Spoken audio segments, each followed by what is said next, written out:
এবার তিন টুকরো হতে চলেছে বাংলাদেশ। ভারতের সাথে থাকে বা ভারতে চলে আসতে পারে। ভারত এবং বাংলাদেশের মধ্যে বেড়ে চলা উত্তেজনায় একটি প্রশ্ন প্রকট হচ্ছে, ভারত বাংলাদেশে আক্রমণ করলে কি ঘটবে? বাংলাদেশে আক্রমণ করা ভারতের জন্য কি সত্যি সহজ হবে? দক্ষিণ এশিয়ার সবথেকে বড় সামরিক শক্তি নিঃসন্দেহে ভারত। জনসংখ্যা, অর্থনীতি, প্রতিরক্ষা বাজেট, যুদ্ধবিমান, নৌবাহিনী কিংবা ক্ষেপণাস্ত্র প্রযুক্তি, প্রতিটি ক্ষেত্রেই ভারত বাংলাদেশের চেয়ে অনেক এগিয়ে। কিন্তু যুদ্ধে বাস্তবতা শুধু অস্ত্র এবং সেনাবাহিনীর হিসেব দিয়েই নির্ধারণ করা যায় না।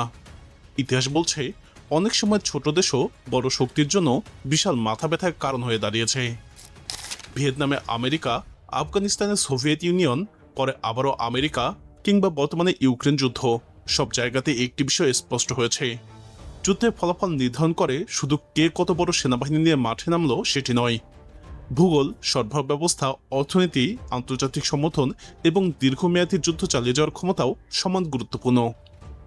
বাংলাদেশের সবচেয়ে বড় শক্তিগুলোর একটি হল ভূপ্রকৃতি। পৃথিবীর অন্যতম নদীবহুল দেশ বাংলাদেশ। পদ্মা, যমুনা, মেঘনা এবং শত শত নদী আর খাল পুরো দেশটিকে একটি বিশাল জলজালে পরিণত করছে। সাধারণ মানুষের কাছে এটি হলো প্রকৃতির সৌন্দর্যের বিষয়, কিন্তু সামরিক পরিকল্পনাকারীদের কাছে এটি একটি বড় চ্যালেঞ্জ। কারণ আধুনিক যুদ্ধে মেরুদণ্ডই হলো গতি। ট্যাঙ্ক, সাজযান এবং যান্ত্রিক বাহিনী যত দ্রুত অগ্রসর হতে পারে, যুদ্ধক্ষেত্রে তাদের সুবিধাও তত বেশি হয়। কিন্তু বাংলাদেশের নদী, খাল, জলাভূমি এবং অসংখ্য সেতু সেই গতি কমিয়ে দিতে পারে।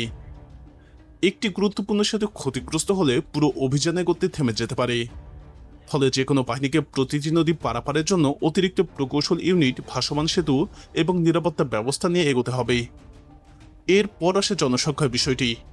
বাংলাদেশ বিশ্বের সবচেয়ে ঘন বসতিপূর্ণ দেশগুলোর একটি।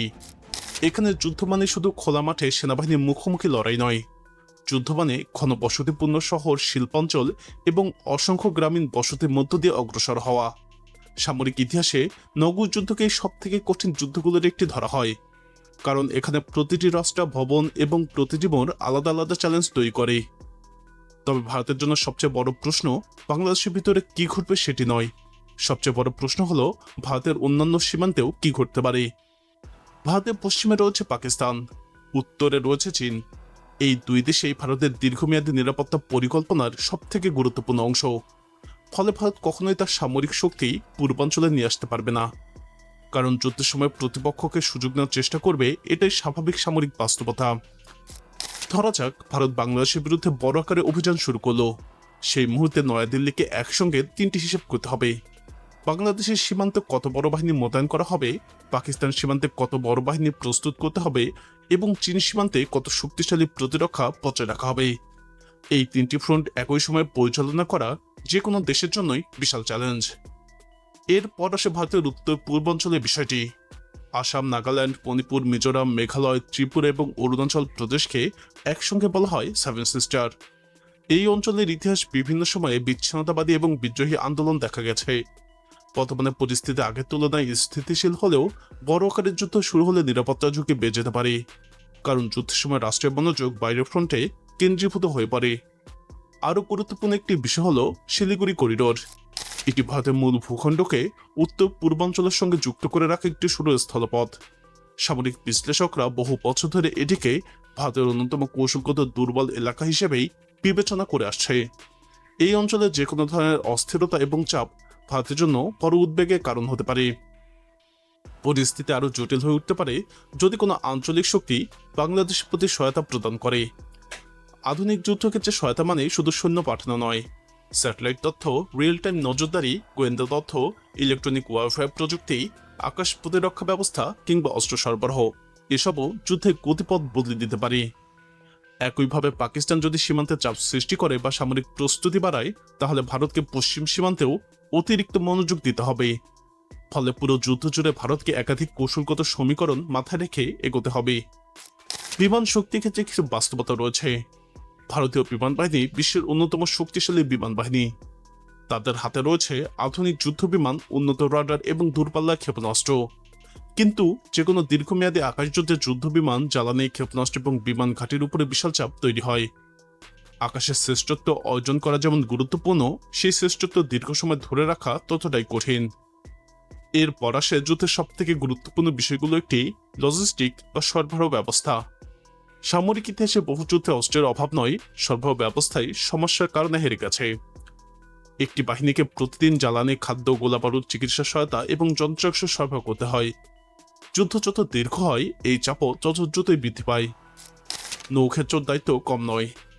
বঙ্গোপসাগর শুধু একটি সমুদ্র নয়, এটি একটি গুরুত্বপূর্ণ বাণিজ্যিক করিডোর।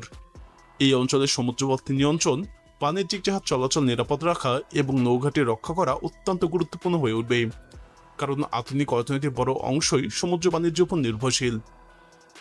এবার অর্থনীতির দিকে তাকানো যাক। যুদ্ধ মানেই বিপুল ব্যয়।